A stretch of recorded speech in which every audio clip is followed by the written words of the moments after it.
आप थोड़े ही बीमार होंगे नहीं और न्यू करने लग जाए। आज मैं मर गया भैया। क्यों मर गया? कोई को मत बुलाना। पर पुराने हरियाणा में तो इतनी ठाडी ठाडी बीमारी आई थी कि किसी बीमारी ने तो सारे हरियाणा के बालक मार दिए थे।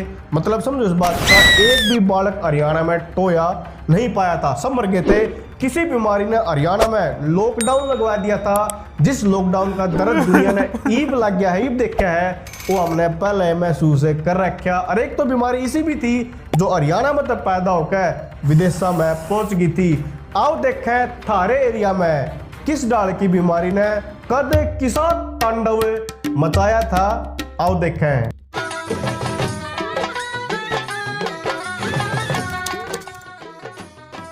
दोस्तों साल 1850 के बाद की बात है। उस टाइम सोनीपत एक तहसील होया करता। तो जो भी सोनीपत के नए दौरे बसे हुए गांव थे, उन लोगों का बुखार चलना शुरू हो गया। कुछ लोग ठीक हो जाते पर बहुत सारे मर भी जाया करते। शुरुआत में तो ब्रिटानिया हुकूमत ने ज्यादा ध्यान नहीं दिया, पर जब 1/3 लोग सारे गांवों में थे, 1/3 जनसंख्या बीमार होकर पड़ ली, मरने लगी, जब जाकर साल 1861 में एक अंग्रेज डॉक्टर टेलर आया और उसने देखा कि किस डाल का बुखार है, क्यों लोगों ने मारा है। तो उन्होंने बताया कि जो भी नहरा दौरा गांव बस रहे हैं, ये पानी टूट टूट कर नहरा का दलदल बना है, हरियाणा मच्छर पनपा है, जिसकी वजह से मलेरिया नाम का बुखार इन गांवों में आवा है। हालांकि ऐसा नहीं है कि रोहतक सोनीपत में इस टाइम तक पहले कोई बीमारी नहीं थी। साल 1847 में रोहतक के कुछ गांवों में एकदम तक लोगों की जो पेट की तिल्ली हो है, जिन्हें स्प्लीन का अगर अंग्रेजी में, उसका साइज बढ़ने लग गया। सरकारी आंकड़ा अनुसार 44% लोग इस बीमारी की चपेट में आए थे, यानी गांव की लगभग आधी जनसंख्या की पेट की तिल्ली बढ़ गई थी। बाद में जब जांच हुई कि न्यू कुकर बढ़ने लगी, तो सपला गांव में एक नाला था, ड्रेन था, ईब से नहीं, मने नहीं पता, आप कमेंट करके बताइयो। उस गांव में जो गंदा पानी था वो क्यों करे इन गांव वाले के खाने में जाओ था, जिसकी वजह से बीमारी पनपी थी। और सिर्फ यानी गोल ब्लैडर में पथरी, खून की कमी, गिनी वर्म, खाल के कीड़े का आगर देना, देखो कितनी भूंडी सी बीमारी है। इस डाल की बीमारी बड़ी आम थी, लोगों का नमूनिया भी धड़ाधड़ होया करता। आगे बात करें खतरनाक बीमारी हैजा की, जिसकी चपेट में दुनिया बहुत बार आके मरी है। अपना हरियाणा कदे इसमें फंस भी गया तो कदे बच भी गया। साल 1857 में बंगाल में हैजा फैला था, बहुत जबरदस्त, पर यू अपने हरियाणा के बॉर्डर तक आंदे आंदे मंदा पड़ गया था और अपना हरियाणा इस तक बच के निकल गया। फिर आया साल 1857। इब आपका 1857 की क्रांति याद आएगी होगी, जिसमें हरियाणा वाले घने सारे शहीद हुए थे। पर आपने जान के हैरानी होगी, साल 1857 में हरियाणा में बहुत जबरदस्त गंदे तरीके का हैजा फैल गया था और अंग्रेजी सरकार का रिकॉर्ड नहीं हुआ है। हरियाणा की जितनी भी जनसंख्या थी उसके 10% लोग तो हैजे नए मार दिए थे। क्यों कर फैला था हैजा? भाई गंदे पानी के संक्रमण था यो फैला था। और सिर्फ आदमी नहीं, डांगर तक इस हैजे की बीमारी में मरे थे। और दोस्तों अपना वो कहावत सुनी होगी, एक तो कोड ऊपर तक खुजली।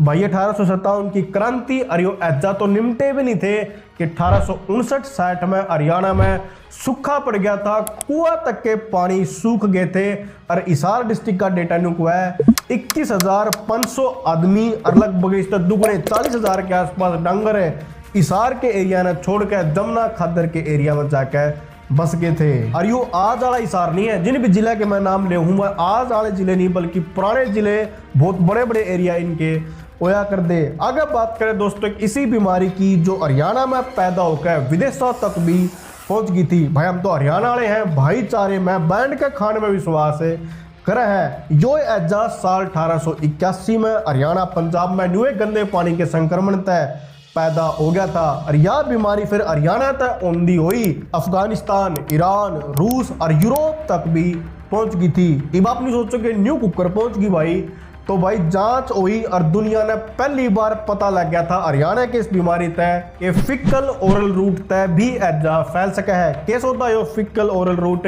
कि भाई जब आदमी मल त्याग गए, उस मल तय भी यह बीमारी फैल जाए। एक चक्कर हाथ चाल का बहुत सारे लोग इस तरह बीमार हो जाए। एक अंग्रेज था डॉक्टर रॉबर्ट कोच, उसने ये सिद्ध करके दिखाया था कि इसे ओरल फिकल रूट था, या बीमारी हरियाणा तो होंदी हुई विदेशा तक पहुंची है। जो ये सेना हरियाणा में आवे जावे है, अपने गिले बीमारी भी लेकर गई थी। उस टाइम के हिसार डिस्ट्रिक्ट कमिश्नर की रिपोर्ट नुक है 9,316 लोग 1881 में इस राज्य ने हरियाणा में मारे थे। अगली वह बीमारी जिसने सारे हरियाणा में बालका की चिता जलवा दी थी, खत्म हो गए थे बालक।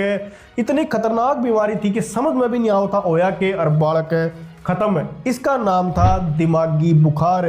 19वीं शताब्दी में हर साल हरियाणा के लोगों का यह होया कर दी। पर साल 1841 में तो इसी तबाही मची थी कि छोटे से लेकर बड़ा तक हर बंदा लोग लुगाई सब बीमार हो गए थे। और जो हमारी फसल थी वह खड़ी खड़ाई जहाँ तक खराब होगी क्योंकि उनकी कोई देखभाल करने वाला बचा ही नहीं था। इस बात का सबूत यो भी है कि उस टाइम पर सरकार ने हरियाणा के एरिया में तो 2,37,000 का कम टैक्स मिला था। और ये आज के 2,37,000 नहीं, 1841 के बहुत बड़ा अमाउंट था। यो इतना कम अमाउंट टैक्स में गया था क्योंकि सब के सब बीमार पड़े थे, लोग मरने लग रहे थे और खड़ी खड़ाई फसल कतई खराब हो गई थी।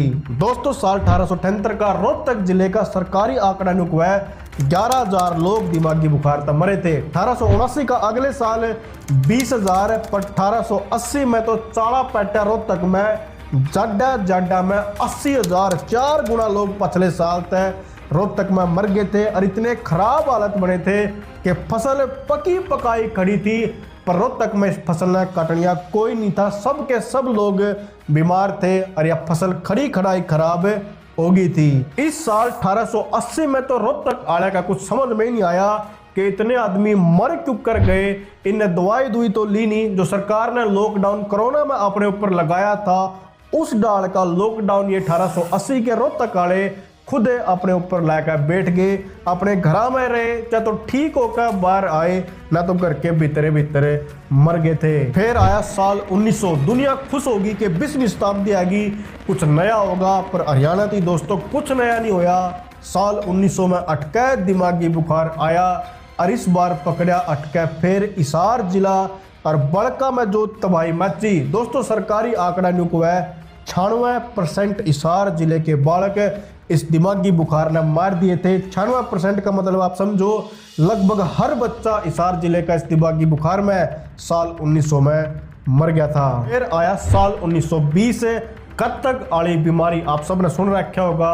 बड़े बूढ़े आज भी बताओ कि भाई कोस कोस पर दीवार जला था, इतने लोग मर गए थे कि रोटी खाते खाते भी लोग मरा कर दे। और लोग निकल लग गए थे भाई रोटी खा लो फिर फूक आओगे। क्योंकि अपने हरियाणा में बुगिया में भर कर लाश चली थी। इसके बारे में आपने डिटेल वीडियो बना रखी है, नीचे डिस्क्रिप्शन में लिंक है या फिर आई बटन में क्लिक कर लो या वीडियो देख लियो। बड़ी बुढ़े हालात बने थे, सब कुछ आपने बताया है। अब आप नहीं सोचोगे कि भाई इतना सब कुछ हो गया, अंग्रेज करे थे ना, कोई वैक्सीन कोई दवाई क्यों नहीं थी। दोस्तों चाहे तो अंग्रेजा ने परवाह नहीं थी, जब इन्हें परवाह हो थी कि यह बीमारी तो मारा भी लाग जाएगी तो ये वैक्सीन लेकर आया कर दे। तो अपने आले भी भाई अनपढ़ लोग थे, गन खरे तो और अंधविश्वासी भी थे। तो वैक्सीन या दवाई लेने की बजाय ये लोग अपने जो देसी नुस्खे थे, पीछे वार कर दर दिए, सूट वार कर दर दिया, जानवर जिमा दिए, इसे तांत्रिक दौरा चले गए। और घना था घना इतना कराया करते कि जो अपने देसी वैद होया करते नाड़ी नूड़ी वाले उन दौरे चले जाया कर दे। इस तरह फालतू अपने वाले कुछ नहीं करा कर दे। एक बार साल 1800 में चेचक की बीमारी फैली थी तो अंग्रेज वैक्सीनेशन लेकर आए, लेकिन अपने इंडियंस का एटीट्यूड देख कर उन्होंने बोले भाई कोई जरूरी नहीं लगवाना है, जिसकी मर्जी है वो लगवाओ, जिसकी मर्जी है वो ना लगवाओ। बाकी दोस्तों है साल 1920 की कत्तक वाली बीमारी जो बुग्गी बरबर लाश चली थी, या जरूर देख लियो। या थी वीडियो अपने दादा परदादा ने किस डाल की बीमारी क्यों सह है अपने वर्ग आज बड़े करे हैं। आपने वीडियो किसी लगी कमेंट करके जरूर बताइयो। सबका बहुत बहुत धन्यवाद।